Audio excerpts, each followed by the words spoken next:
एक वाद पहुंचा है, वाद मतलब डिस्प्यूट पहुंचा है दिल्ली की सिविल अदालत में। उसमें डिस्प्यूट ये है कि सोनिया गांधी जी इस देश की नागरिक बनने से पहले मतदाता बने।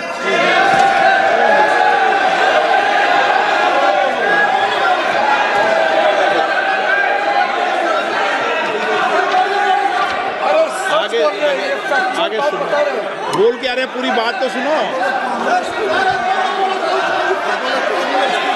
मान्यवर,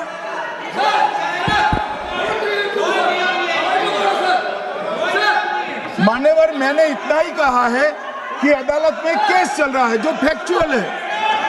अब जवाब तो उनको अदालत में देना है, सोनिया जी ने यहां क्यों दे रहे हैं? अदालत में जवाब देना है।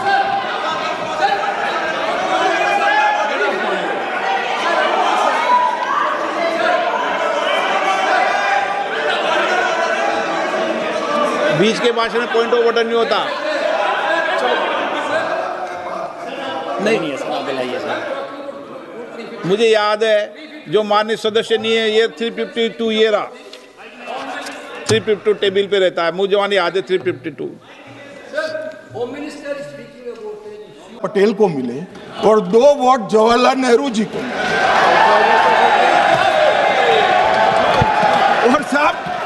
और साहब प्रधानमंत्री जवाहरलाल जी बने।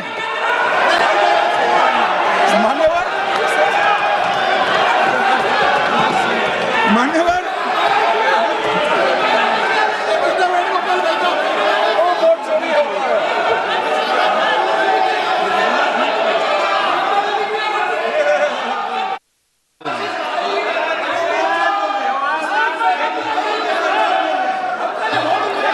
प्लीज, माननीय गृह मंत्री जी, माननीय गृह मंत्री जी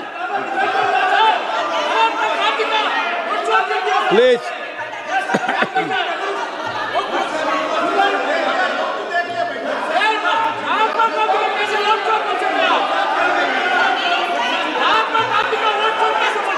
बैठो बैठो, बैठिए माने, प्लीज प्लीज प्लीज।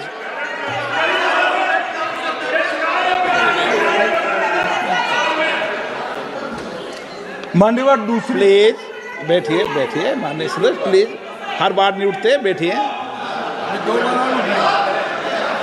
मान्यवर दूसरे प्रकार की वोट चोरी और नैतिक तरीके से चुनाव जीतना, ऐसी वोट चोरी भी भूतकाल में एक बार हुई थी। श्रीमती इंदिरा गांधी रायबरेली से चुनी गई। इलाहाबाद हाईकोर्ट में श्री राजनारायण पहुंचे कि चुनाव नियमों के अनुसार नहीं हुआ। इलाहाबाद हाईकोर्ट ने ये तय कर दिया कि श्रीमती गांधी ने उचित तरीके से चुनाव नहीं जीता है, हम इसको रद्द कर दें। मान्यवर, ये भी वोट चोरी थी, बहुत बड़ी वोट चोरी थी। और उसके बाद में क्या हुआ? उसके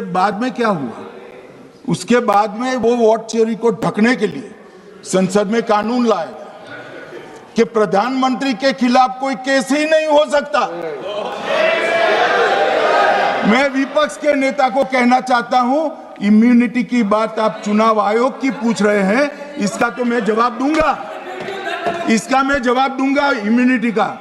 मगर ये इम्यूनिटी जो श्रीमती गांधी ने दी थी, इसके लिए आपका क्या कहना है? आपका क्या जवाब है?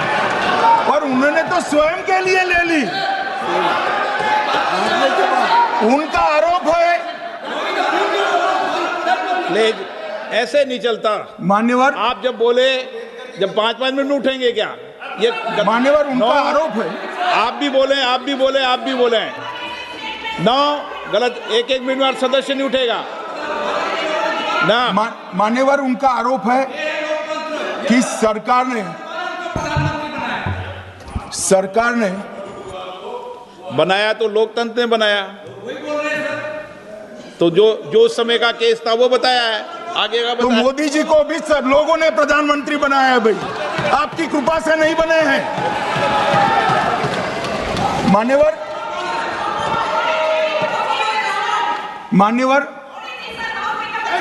प्लीज से मान्य तरीका ठीक नहीं है आपका, 2-2 मिनट में उठना। मान्यवर विपक्ष के नेता ने कहा कि आपने चुनाव आयुक्तों को इम्यूनिटी दी।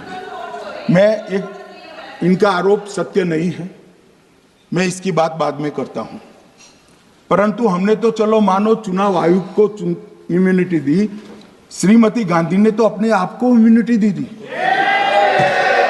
और फिर जब ये संवैधानिक सुधार के वायरस चैलेंज हुए तो वो केस जीतने के लिए 2, 3 और 4 नंबर के सर्वोच्च न्यायालय के जज को बाईपास कर चौथे नंबर के जज को चीफ जस्टिस बनाया और वहां केस भी जीत लिया।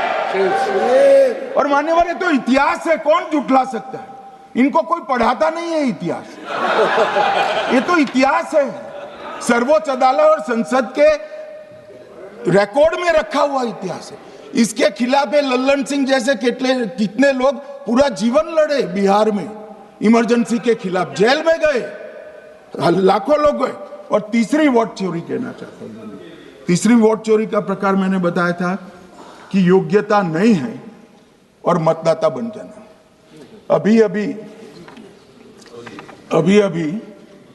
एक वाद पहुंचा है, वाद मतलब डिस्प्यूट पहुंचा है दिल्ली की सिविल अदालत में। उसमें डिस्प्यूट ये है कि सोनिया गांधी जी इस देश की नागरिक बनने से पहले मतदाता बने।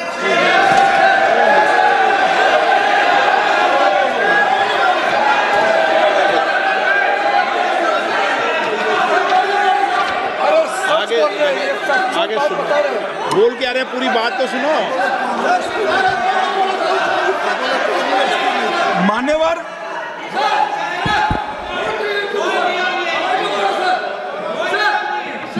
मैंने इतना ही कहा है कि अदालत में केस चल रहा है जो फैक्चुअल है। अब जवाब तो उनको अदालत में देना है, सोनिया जी ने यहां क्यों दे रहे?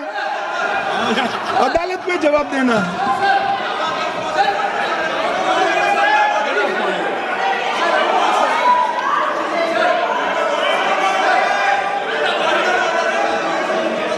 बीच के भाषण में पॉइंट ऑफ ऑर्डर नहीं होता। नहीं है सर, बुलाइए सर। मुझे याद है जो माननीय सदस्य नहीं है, ये 352 ये रहा, 352 टेबल पे रहता है, मुझे वहां याद है 352।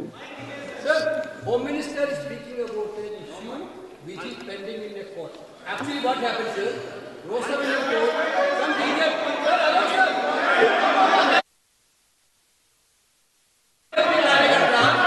filed a case on Madam Sonia Gandhi's voting on that 80. Sir, that Ross Avenue court dismissed that case without, there is no substance in that case. After that, the same person given an appeal. Gandhi not even voted in that election. I am challenging Home Minister. Okay. Sonia Gandhi not even voted that election. Can you prove it? Can you prove it? Sir, misleading statement a Home Minister doing. Sir, you are. What is this, sir? एक minute please दादा, एक minute please. No, बैठिए। No मान्य please. देखिए मान्य सदस्य, 2 दिन से मैं चर्चा को सुन रहा हूं और 352 आपने भी पढ़ा है, मैंने भी पढ़ा है, ठीक है ना। कई बार इधर से भी उधर से भी इस विषय को कई बार बोला गया है। जब डिबेट चलती है उसके संदर्भ में कई विषयों को बोला जाता है, ठीक है ना। और इसीलिए सुनिए बात, माननीय गृह मंत्री जी ने, आपने आधी बात सुनकर हर 2-2 मिनट में उठने लगोगे, ऐसे चर्चा नहीं होती। आप उनकी पूरी बात को सुनिए, क्या संदर्भ था, उन्होंने कोई फैसला नहीं दिया है, उन्होंने एक जानकारी जो आई है वो जानकारी सदन के पटल पे रखी है। अब मुझे सुनिए तो, अब आपने एक मुद्दा खड़ा किया, मुझे जवाब तो देने दीजिए। मान्यवर मैंने कुछ ऐसा नहीं कहा, मैंने सिर्फ इतना कहा है कि एक वाद दायर हुआ है दिल्ली की अदालत में, मैंने कोई कंक्लूजन नहीं कहा।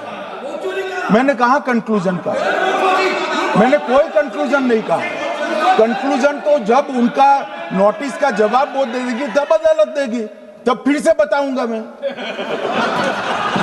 मगर अभी तो मैंने सिर्फ इतना कहा है कि वहां एक केस रजिस्टर्ड हुआ है जिसमें श्रीमती गांधी को नोटिस इश्यू किया है। इसमें इतने लाल पीले होने की जरूरत क्या है? मान्यवर, हम सबका साझा दायित्व है। हम भी विपक्ष में बैठे हैं। हम चुनाव जितने जीते हैं इससे ज्यादा हारे हैं। हम लोगों का तो एक प्रकार से पौना जिंदगी ही विपक्ष में ही चला गया, चाहे राज्य हो या केंद्र हो। कई चुनाव हमारे, हमने चुनाव आयुक्त और चुनाव आयोग पर कभी आरोप नहीं लगाए। एक नया पैटर्न खड़ा हुआ, एक नया पैटर्न। मैं पूरा वाक्य नहीं बताना चाहता।